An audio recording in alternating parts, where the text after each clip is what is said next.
Here's a recipe that we should try. 1 cup of cooking oil. Heat it slowly. Be sure to watch the stove. Be sure to watch the stove. Add a working smoke alarm. Paprika, garlic, salt and pepper for seasoning. Have a fire extinguisher handy. Cornmeal for breading. When in doubt, get out. When in doubt, get out. Then call 911. Then call 911.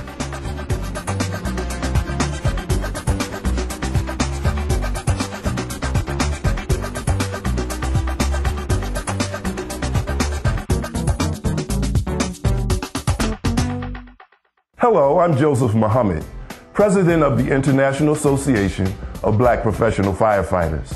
You've just heard some ingredients for a great family meal, and more importantly, a recipe for saving lives. But did you know cooking is the leading cause of home fires? Did you know African Americans make up a large percentage of fire deaths? And the very young as well as the older adults represent 1/3 of all fire deaths. This video will give you and your family instructions for fire-safe cooking. The Stop Fire campaign addresses residential cooking fire safety for African Americans with a specific focus on the parents and caregivers of children and older adults.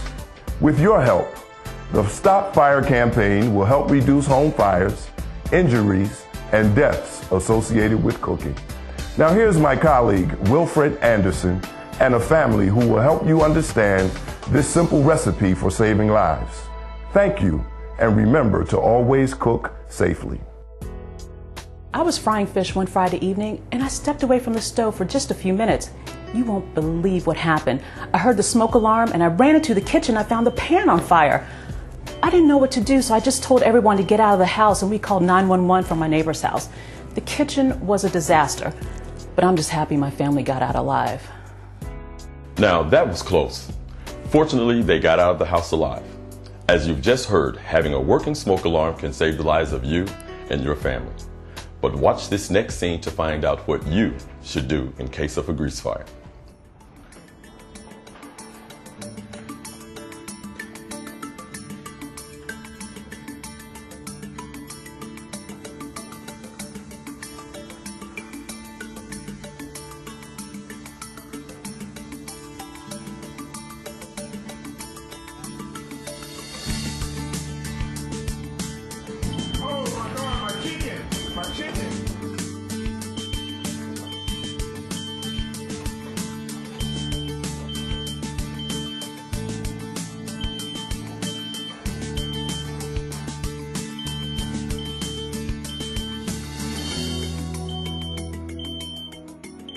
In case of a grease fire, remember this recipe for saving lives. Never use water or flour on a grease fire. When frying foods, always keep a lid that fits the pan nearby, or a cookie sheet. If the fire is too large, get out immediately and dial 911 from a neighbor's phone. Never leave food unattended. Keep towels, pot holders, and curtains away from flames, ovens, and stovetops. Always wear short or tight-fitting sleeves when cooking. Have working smoke alarms in the home. Use the hush button or fan the alarm with a towel. Do not remove the batteries or disable the smoke alarm. If you have a disability, know how to cook safely with your disability and have a feasible escape plan that can accommodate your disability. After the fire, we reminded our youngest son not to stand close to the oven or stove while we're cooking. Cookies! Joseph, can you stay back? The stove is really hot, so you need to stay back 3 feet. But I want a cookie, please. Yeah, but can you wait until they cool down some? Plus this summer, I'll be sure to remind him not to touch or run around the grill when I'm barbecuing. It's just too dangerous. If you have young children, remember this recipe for keeping them safe while you're cooking.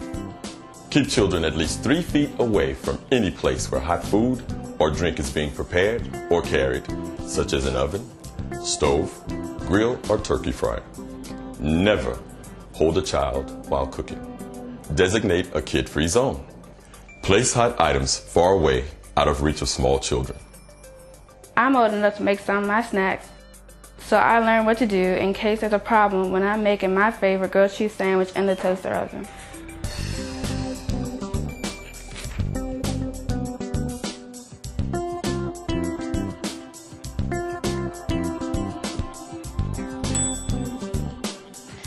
Dad, come quick. What? What's going on? The oven's burning. Watch back, baby. Check it out. What's going on? As teens become more independent, they also need to learn some basic fire safety facts. Plug appliances directly in an outlet and never use an extension cord. Never use aluminum foil or metal objects in a microwave. It can cause a fire and damage the microwave. Make sure teens alert an adult if there's smoke or a fire. If teens are home alone and there's a fire, they should exit the home immediately. Dial 911 from a neighbor's home and then call a parent or guardian. After I talked with the firefighters, I realized our entire family, including our children and my in-laws, have got to learn and follow through with very simple steps to prevent cooking fires and injuries. Our safety really is a family affair. Since our fire, we've become a lot closer, and the Stop Fire campaign training really helped. Firefighters came and showed us how to use a fire extinguisher and how to design an escape plan. We practice the plan every month.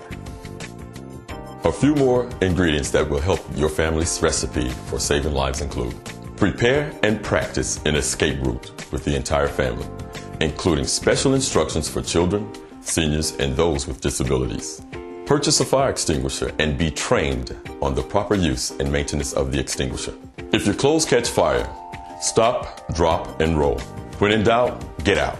When you leave, close the door behind you to help contain the fire. Never go back inside a burning home and call 911 after you escape. Stay alert. Never cook if you're sleepy, have been drinking alcohol, or have taken medicine that makes you drowsy. We hope you and your family found this life-saving recipe for saving lives informative. Remember, whether you're indoors or outdoors, safe cooking is a family affair. To get more safety training and tips about cooking in your kitchen, visit the International Association of Black Professional Firefighters website at www.IABPFF.org. Thank you, and remember to always cook safely.